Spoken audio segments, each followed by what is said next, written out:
Hello, Blue Ribbon Results family. Welcome to our first parent training for the year. I have the opportunity to introduce my new friend.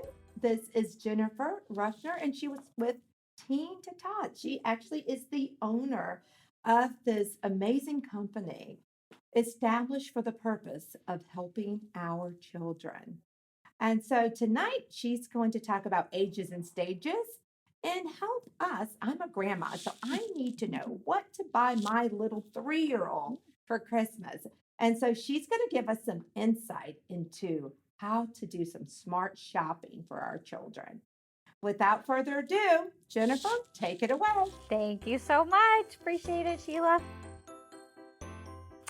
I'm so excited to be able to share this with you tonight. So I'm a speech pathologist by trade, and you're probably wondering, well, why are you talking to us about play and toys and all of that? Well, there are so many things that people need to know about ages and stages and play and how play works and toys and how toys can work. So thanks to Sheila, I'm here tonight to get to share that with you. And I've had a lot of experience with this because I've been working for 30 years with kids, but even before that, I was babysitting, I was doing all kinds of other things. And then, of course, I've had my own kids, and hopefully I'll be like Sheila and have grandkids in the near future. So without further ado, I want to go ahead and tell you what some of these stages between 2 and 4 are, just so that you can kind of gauge a little bit about, like, is my child in that age range that you're talking about for their age, or are they on one of these others, so that you get a better idea of how you want to look for toys when you go to the store. So for a 2-year-old, a new 2-year-old, there's a stage called the Spectator Stage. And what that means is, as a new 2-year-old, they pretty much are just kind of watching. They might pick up a toy here, or they might go somewhere else, but they're basically watching. They're a spectator of what's going on around them in their environment. So you might not see new 2-year-olds doing a whole lot of what we consider play. It's more putting things in, dumping things out, things like that. But then when they get to be a little bit over 2, you start seeing what we call parallel play. And what parallel play is that they will come next to maybe somebody who's a little bit older, or maybe somebody their same age, and they just play alongside them. They don't want to share. They don't want to, play with the same toys, but they do want to be playing alongside each other. And then we get to 3 and 4-year-olds. And 3 and 4-year-olds are what we call associate players. And what they're doing is they want to play around everybody else and do the same thing that everybody else is, but not necessarily ready to always share. So just keep that in mind when you're looking at toys for 3 and 4-year-olds. And this is newer 4-year-olds too. So an example of that would be if they're at the playground, they love to climb and do what their friend next to them's doing, and they like to go down the same slides, and they like to do all those things. But then if they're playing with blocks, they want their own blocks at the same time that their friend wants a block, or their brother or sister. So then when we get to 4 and then approaching 5, that's when you can expect some of that cooperative play to start taking place. So that's more of that sharing, turn taking, those kinds of skills that they are learning, just like we all learn. And some of us are really good at it, and some of us still need to be learning it. So this is that cooperative play stage, 4, 5-year-olds, and sometimes it even goes up a little bit more. But this should help you when you're looking at toys. Think about where your child is. How do they interact with their friends or their siblings, cousins, and then determine from there how you're going to look for toys. So why is play important? Well, what we have come to find out through lots of research is that play is important because it is directly related to cognitive development.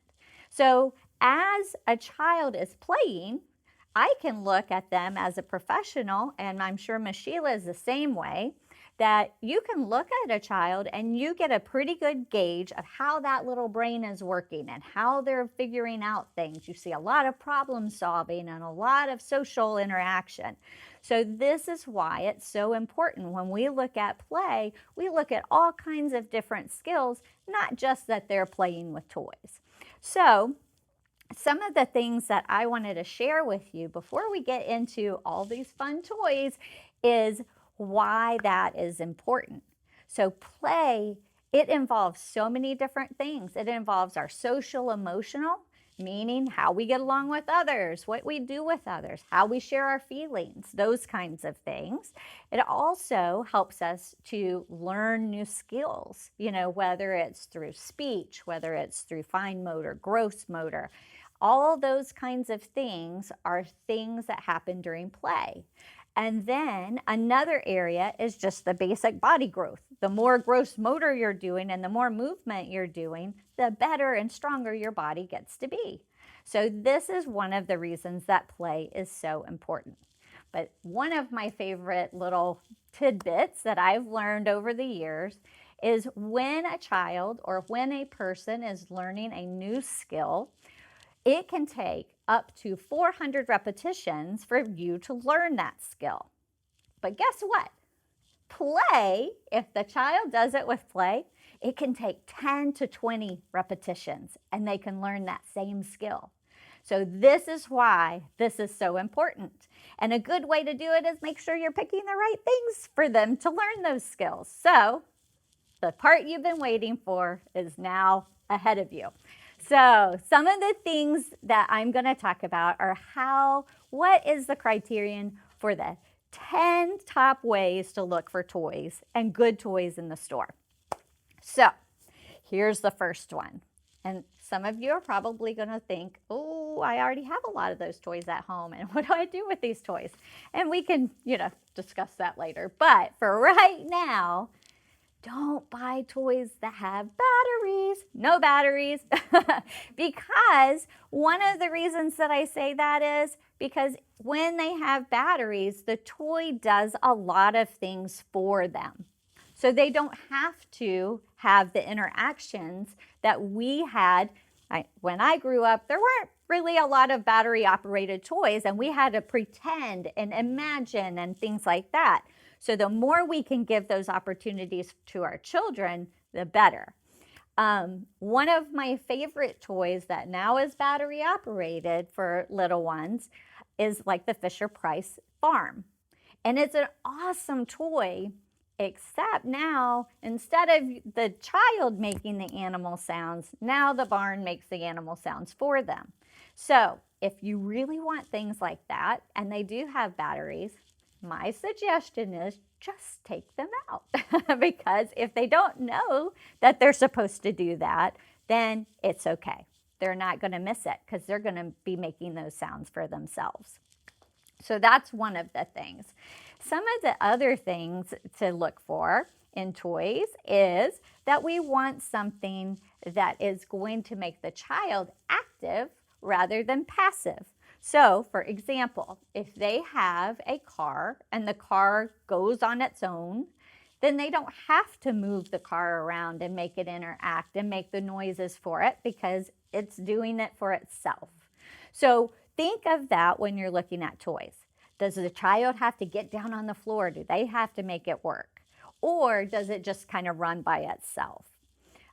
So that's another good tip to think about when you're looking at toys. So choose toys that have a simple purpose, that are not things that have specific ways that you use them, okay?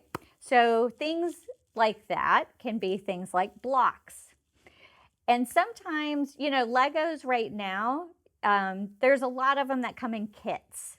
But that's not always helping with that creative and that imaginative play. So, you might want to find like a set of blocks, but there's not a specific purpose for it. So that's one thing to think about. I brought one of my little favorites, which is Mr. Potato Head. Nowadays, there's so many different parts and pieces and things like that that you can use with Potato Head. And it's such a great way to teach them body parts, colors, because they've got several different arms. They have several different hats, you know, so you can talk about that. It also, and, you know, being a speech therapist, I try all kinds of tips and tricks to get kids to do what I need. So like sometimes they'll try to put the eyes down below the nose and I'll say, oh, are our eyes under our nose? So we're teaching concepts here. So there's all kinds of different ways that I can use this potato head to teach different skills. But it's a really pretty simple toy. And you can find many different types of potato heads and talk about, oh, I've got, because at Halloween, if you go to the store, most likely you can find different parts that are going to be, you know, a certain character or a superhero or something like that. And then all of a sudden you've turned this, you know, little regular one into a superhero that they love. So, you know, there's all kinds of things we can do with toys. And the parts can be interchangeable, which is the big thing. Another thing to think about, especially with the younger population, but even up until 4 and 5-year-olds, is safety and durability. Make sure the toys that you're buying aren't going to break easily. They're not going to be things that you have to worry about being swallowed. Or at 2 and even some 3-year-olds, mouthing or biting on toys and putting things in their mouth still is happening. So we want to make sure that what they are getting isn't going to, you know, cause any additional issues. A lot of good toys to look at. I love wooden ones. They're my favorite, but also those thick plastic ones like Little Tykes and Step 2 and all of those. Those are really great because they're so durable. I would challenge any adult to try to break those, and it's very difficult. I went through, I don't even know how many kids with some of my Little Tykes things. So durability, that is a key. Also, select toys that the child is interested in. Because if they're not interested, guess what? They're not going to play with it because they're not interested in it.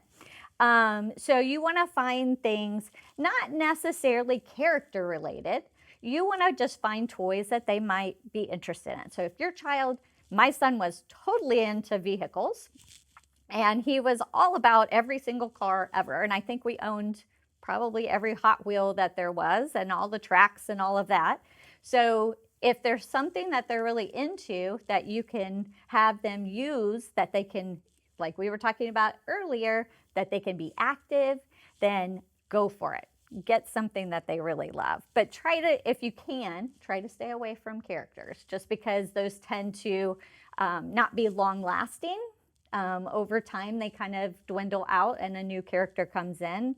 And so, you know, they kind of lose interest in them. So another thing to think about, and I already mentioned wooden toys, is to find products that are those natural materials. So wooden things are awesome. They're very durable. A lot of times, you know, I've got a couple here, I've got a puzzle, and I've got the house, and they're all made out of wood. And I can tell you that they have gone through many, many children in my clinic, and they're still looking pretty good. Melissa and Doug is one of my favorite brands. So if you know about it, you know what I'm talking about. But if you don't, go look, because even Target has it now. So they didn't when I first started working. They did not have it at Target, but now they do. So go for Melissa and Doug. Choose toys that can be easily manipulated. So think about your child's ages and stages. This is one of those really important things to think about, because we want them to be challenged with how they manipulate their toys, but we don't want them to get overly frustrated. So think about Legos or those type of interlocking type blocks.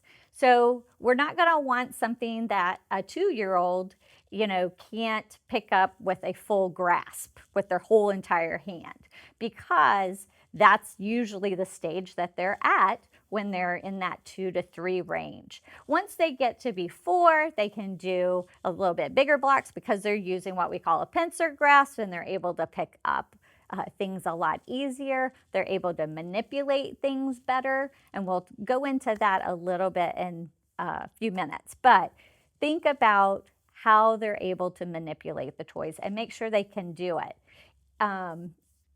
But do still create a little bit of a challenge so that they have somewhere to work toward. Okay, our next thing is that we want them to work on those problem-solving skills. That's super important because those are those cognitive skills that we were kind of talking about earlier. So when I am looking at this Melissa and Doug puzzle, which I love, and I'm going to try not to dump it out on myself, but there's multiple little pieces here. There's like 5 different pieces to this little cow here. I'm going to take them out so you can see all of them. And the thing that I really, really like about this is it creates not just one big piece that you put in here, it creates that problem solving. There's 5 different pieces here. They're in different shapes. They have to really look at, and figure out, how am I going to get that back to look like a cow? And right before we started, I was saying that I wish I could have had my little friend demonstrate as she was putting it together, because she was doing exactly what we were talking about, which is problem solving, trying to figure out how to make this back into the animal that it is. But I'm going to talk about a couple of skills with this. Not only is it good for problem solving, it's also good for that fine motor piece. So what I mean by that is, these are good for like the 3-year-olds, 4-year-olds, because they're nice and thick and they can pick them up and don't have to worry so much with little tiny pieces. But also visually perception. If you look on here, there are not like a pattern for them to know where to put the piece. So they have to think in their brain, this one looks like this, so I'm going to put this one here, and I'm going to make it, oh, yeah, that's its foot. That was right. And then not only is it visual perceptual, but then it's also, they have to think about, oh no, this one's upside down. How am I going to get that right? They have to problem solve, figure out. They're using their fine motor by learning how to rotate their wrist. They're learning how to turn and twist and flip it over and things like that. And that's all good for that fine motor development. Who would have guessed, right? In one little puzzle that you could do all those things, but it happens. And then from a speech standpoint, talking about the animals, what do they say? What color are they? Where do they live? All of those kinds of questions that are great for giving that inquisitive mind to the children.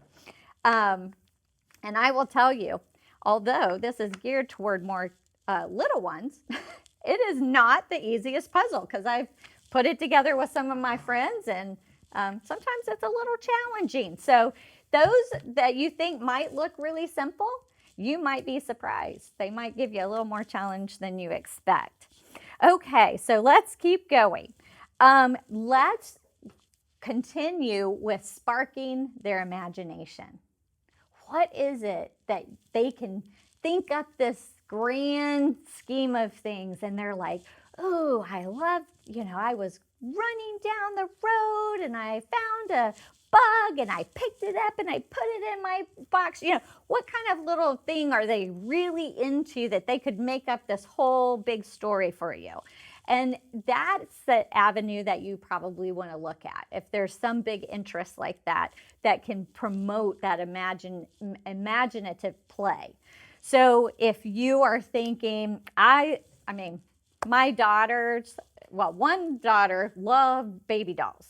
And she could do this whole mommy and daddy and the brothers and sisters, and they're all doing this, and we're going to feed them, and so she had tons and tons of dolls. Whereas my other daughter had no interest in dolls at all. And so she was more interested in just playing ball and doing more, outdoorsy type things. And so sidewalk chalk, things like that she could do outside to use that imagination were what we used with her. So think about those interests that spark their imagination and then try to find toys to fit that. And then last but not least is find things that you also, as their parent, enjoy doing with them. Because what kid does not want mom or dad to come and enjoy what they're enjoying? First of all, you're showing them how interested you are in them, which is so key to the next part, which is being able to communicate with them on their level and figure out how to do that the most effective way. And this is a great thing to do. I always joke around with my therapist and I tell them, if I'm not having a good time with whatever we're doing in therapy, that child is definitely not having a good time. So try to enjoy it, have fun with them, because that's what play is all about, is just taking those moments and enjoying those together. So I want to keep going with some more ideas. And now I'm going to go into the toys, which is my favorite thing. And I brought some of my tried and trues that I love to do. And I've used a lot of them for many years. I've shown you Potato Head. I've shown you the puzzles.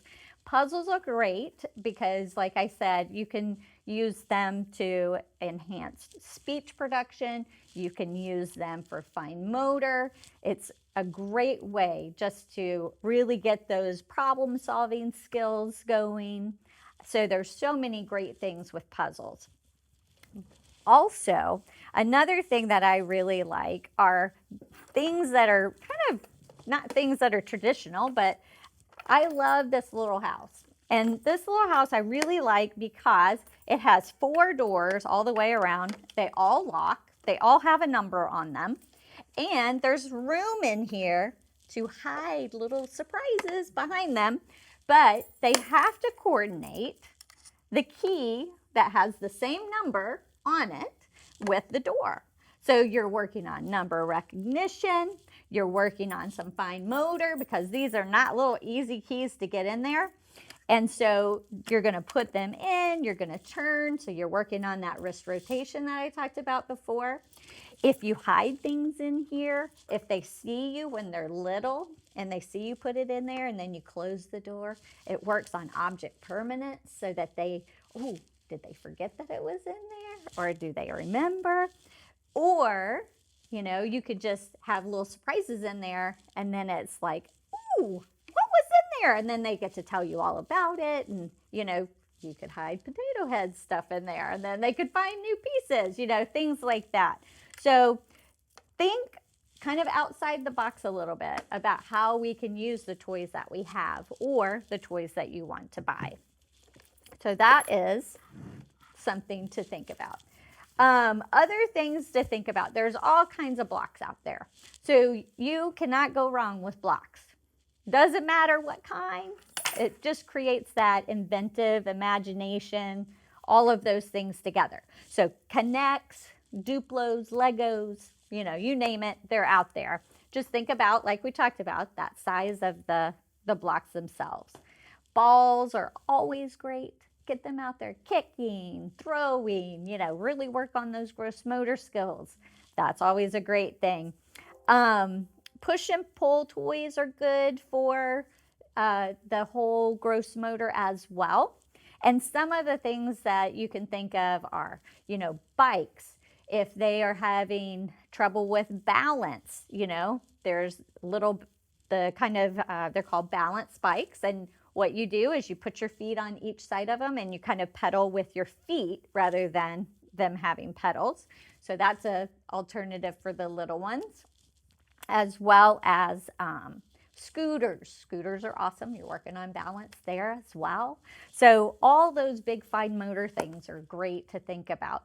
One of the things that I have at the clinic that our physical therapist likes to use are what we call Dinosaur Feet. So if you've got kiddos that love dinosaurs, this is a real good one to go to. But what it is you have little round dinosaur looking feet that they step on top of that are kind of like a block.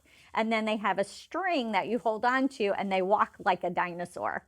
And it is really fun, but takes a lot of coordination. So really good for those fine motor skills. Toys in the kitchen. Every boy, girl, it doesn't matter. Cooking. Who does not love as a little kid to cook?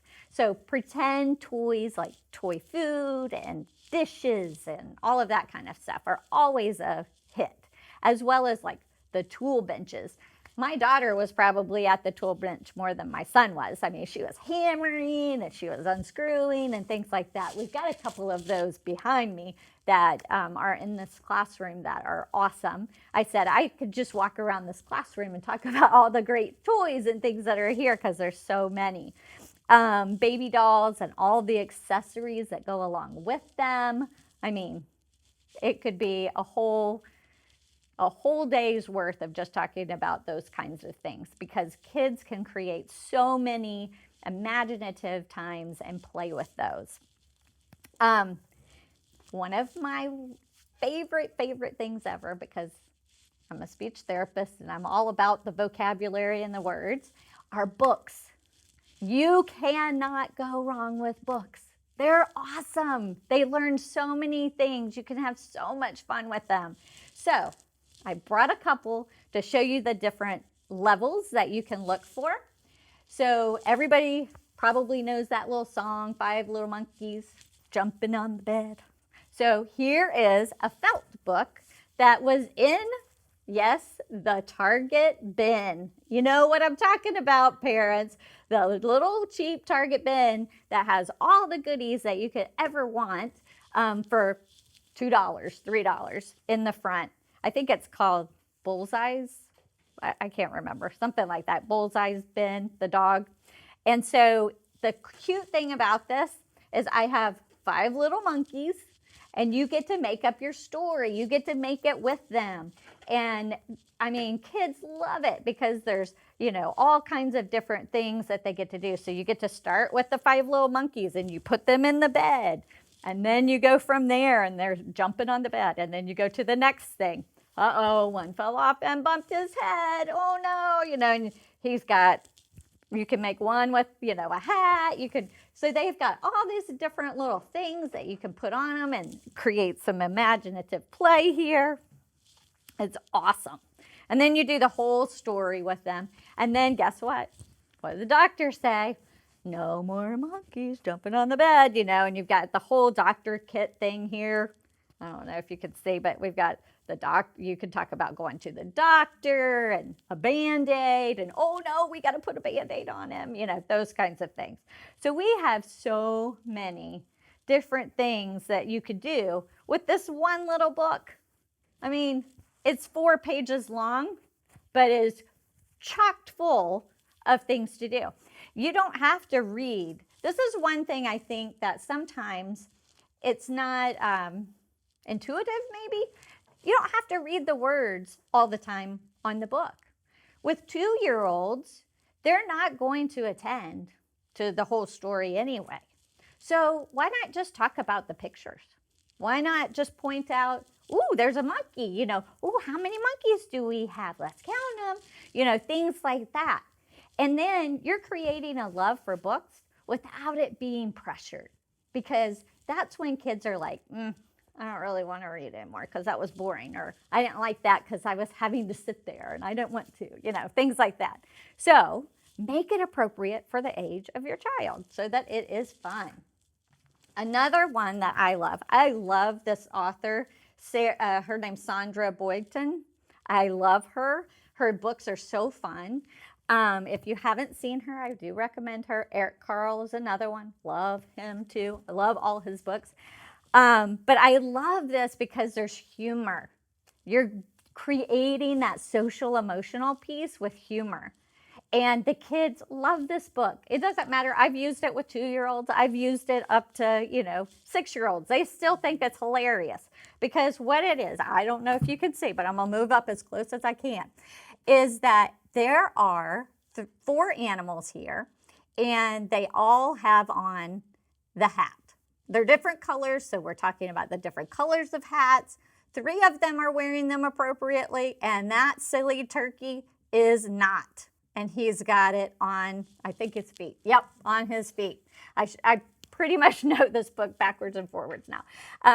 And every time, oops, and they love that part. They love saying oops. And then you get to talk about, well, that silly turkey, where should he have that hat? And then you're talking about body parts, and they'll tell you his head. And then it goes on, and there's a whole thing. The whole book is like this. And they love the oops part, and they love the silly turkey. So this is something that I totally recommend is, find books that are kind of funny or humorous, or you can pull out that little piece. But she's got all kinds of books. She's the one that does Moo, Ba, La La La, I think is the name of it. And, she's got all kinds of different ones that she does. So now, this is a little book that I found from Usborne Books that I would say has so many potential about it that I just love. One is this little dotted line is that pre-writing. It's tracing, and they're having to work on following and tracing, even though it's the little squirrel. And then he goes through the tree, and you can talk about the concepts of, he's going in the tree, and then, oh, who does he see? And he sees the birds, and then he's going to go down here, and he goes under the nest, and you talk about, all of these great concepts. Like I said, you don't have to read every single word until your child's ready for that, but you're doing a lot of these great precursors to things that they're going to be using once they go to school, and they're going to learn vocabulary, because in this book there's all kinds of different forest animals that probably a lot of us don't even use, like vole and mole, and the owl we pretty much all know, but there's some of those that they would learn that vocabulary that normally they probably wouldn't have that experience learning. So there's a lot of great books out there. You can't go wrong. If you don't want to purchase all the books, that's what the library's for. So they'll let you take out as many, I think, as you want, as long as you bring them back in a timely manner. So if you don't want to go out and buy them all and you want to try them out first, that would be my recommendation. So stocking stuffers. That was my favorite thing to do for my kids, still is, even though that they're all grown adults, but they still like their stockings now.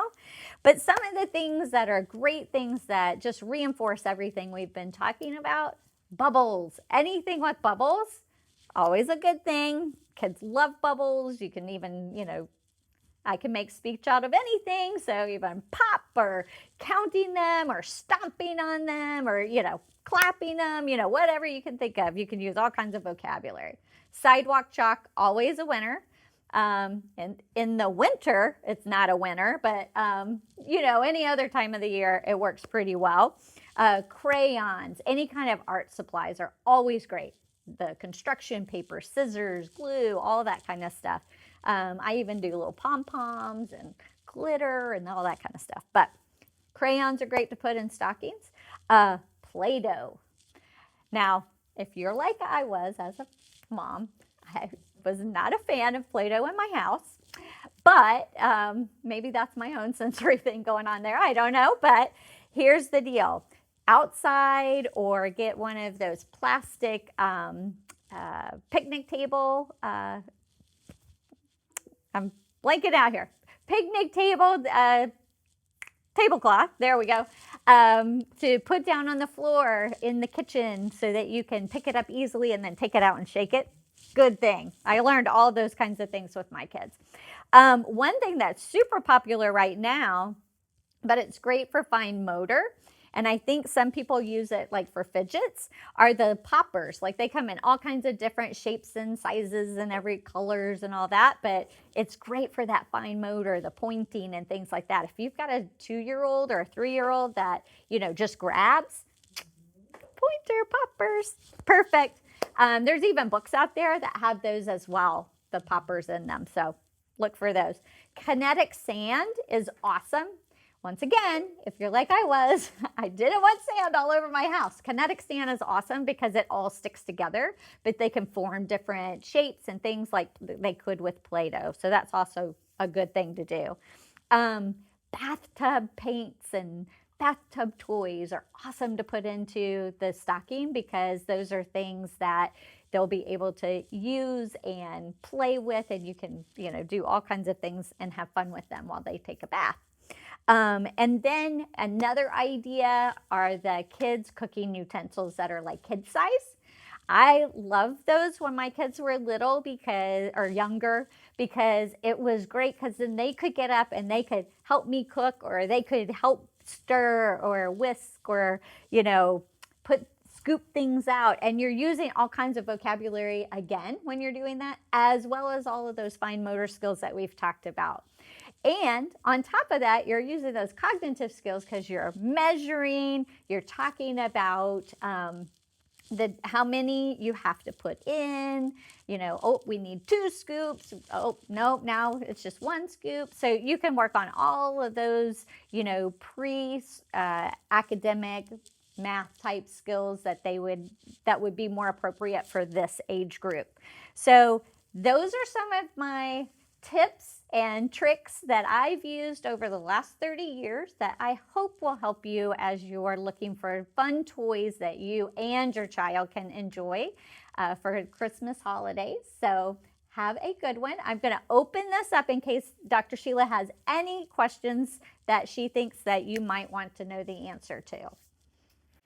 Let's see. I have a couple parents who are concerned about their child's speech when it comes to letter sounds, and wanting to know, like, what sounds are appropriate at what age, and what toys could they purchase to help their child with those sounds. Okay, so all of their sounds are going to be gradually developing over this period of time. Now, they can continue to grow, like some of the harder ones, like R's, S's, things like that. Those are going to be in that school age range. So if you're looking at a TH, an L, an R, SH, CH, those are going to be those later sounds. So don't fret. All you have to do is just model. You over-exaggerate it. Don't act like they need to copy you, but the more they hear it, the better it'll be, and they'll probably pick it up. For the little itty bitties, our 2-year-olds, what you're looking at primarily are what we call the early phonemes, and those are going to be our M, our N, B and P, our T, our D, and our W and H. Those are the ones that they're going to learn during this time period. Now, they may have other ones. That's great, but don't stress if they're not using, a K and a G, because they're probably not going to get that until they're in their 3s. And then that's when that K and G will develop. So then it's like that gradual developing of sounds as they go on. So between 2 and 3 are those early phonemes. That's when they learn the most. And then it's just gradual from there with K and G. But like I said, a lot of people are worried about S's and Z's and things like that in preschool. Those are not of a priority right now, just because they're not quite old enough. So the best thing to always do is just model, model, model. That's what I'll say. And then if they are hearing it, then they may pick it up on their own, and then you don't have to worry about doing any kind of remediation. Okay, great. That really was the number one question, other than should a parent be worried if their child is 2 or 2.5 and are not speaking yet? So that is a tricky question because it varies a lot from child to child. There's a lot of different factors that go into that. Typically, though, what we see are with 12-month-olds, they start to produce some of those words. They're going to start saying words that are repetitive, like mama, daddy, things like that. They might do simple words like ball. They're probably not going to put that L on the end, so don't expect that, but they might say ball.